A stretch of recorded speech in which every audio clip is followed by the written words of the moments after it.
నమస్కారం, నా పేరు తరణి. డివైన్ న్యూస్ కి స్వాగతం. ముందుగా వార్తల్లోని ముఖ్యాంశాలు. తిరుపతి లడ్డు విషయంపై వైఎస్ఆర్సీపీ నాయకులు స్థానిక శ్రీ కళ్యాణ వెంకటేశ్వర స్వామి ఆలయంలో ప్రత్యేక పూజలు. పి గన్నవరం నియోజకవర్గం వైఎస్ఆర్సీపీ పార్టీ ఇన్ఛార్జి మరియు జడ్పీ చైర్మన్ విప్పర్తి వేణుగోపాలరావు మరియు మాజీ ఎమ్మెల్యే పావుల రాజేశ్వరి తిరుపతి లడ్డు విషయంపై తీవ్ర వ్యతిరేకత తెలుపుతూ పి గన్నవరం శ్రీ కళ్యాణ వెంకటేశ్వర స్వామి ఆలయంలో ప్రత్యేక పూజలు జరిపించారు. ఈ కార్యక్రమంలో నియోజకవర్గంలో ఉన్నటువంటి వైఎస్ఆర్సీపీ నాయకులు, కార్యకర్తలు పాల్గొన్నారు. ఈ సందర్భంగా మీడియా పూర్వకంగా విప్పర్తి వేణుగోపాల్ మాట్లాడుతూ, రాజకీయాలు చేయాలంటే వేరే విషయాలపైన చేయాలి, కానీ హిందువుల మనోభావాలు దెబ్బతినే విధంగా హిందువుల ఆరాధ్య దైవం శ్రీ వెంకటేశ్వర స్వామి ప్రీతికరమైన లడ్డూ పైన రాజకీయం చేయటం, అది 100 రోజుల పాలన తర్వాత చేయడం సబబు కాదని మాజీ ముఖ్యమంత్రి జగన్మోహన్ రెడ్డి పైన ఎదురుగా విమర్శలు చేస్తే ధైర్యం చంద్రబాబుకు లేదు కాబట్టి తిరుపతి వెంకన్న స్వామిని అడ్డం పెట్టుకుని లడ్డూపై విష ప్రచారం చేయటం ఆయన స్థాయికి తగదని, చంద్రబాబు చేసే రాజకీయం చేతకాని దద్దమ్మలు చేసే పనిగా విమర్శించారు. నిజంగా దమ్ముంటే సిబిఐకి సిఐడి చెప్పాలి, లేదా ఒక ప్రత్యేక బృందాన్ని వేసి నిగ్గు తేల్చాలి. అంతేకాని అనవసరంగా జగన్మోహన్ రెడ్డిపై నిందలు వేయటం తగదన్నారు. ఆ దేవదేవుడు శ్రీ వెంకటేశ్వర స్వామితో పెట్టుకున్న వాళ్లు ఎవరూ కూడా బ్రతికి బట్టకట్టలేదని, అలాంటి దుర్గతి చంద్రబాబుకి పట్టే విధంగా ఆ తిరుమల వెంకటేశ్వర స్వామికి కళంకం తీసుకొచ్చారని, భక్తులను భయభ్రాంతులకు గురి చేశారని విమర్శించారు.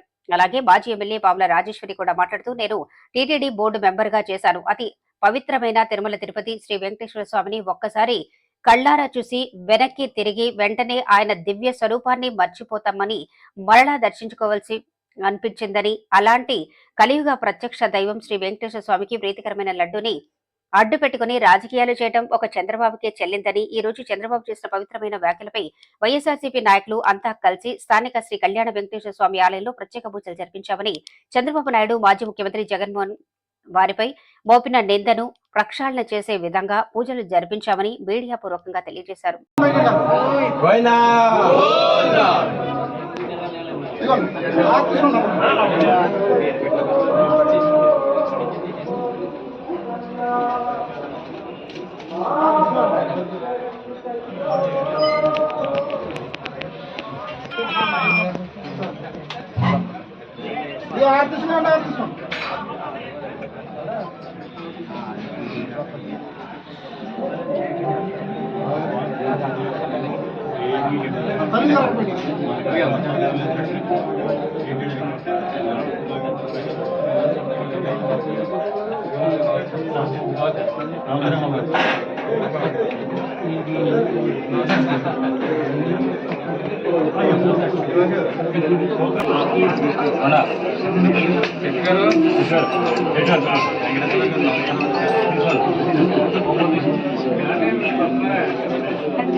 మీకు ఈ వీడియో నచ్చినట్లయితే లైక్ చేయండి, షేర్ చేయండి. ముందుగా కింద ఉన్న సబ్స్క్రైబ్ బటన్ పై క్లిక్ చేయండి. ఎల్లప్పుడూ అప్డేట్ సమాచారాన్ని పొందండి.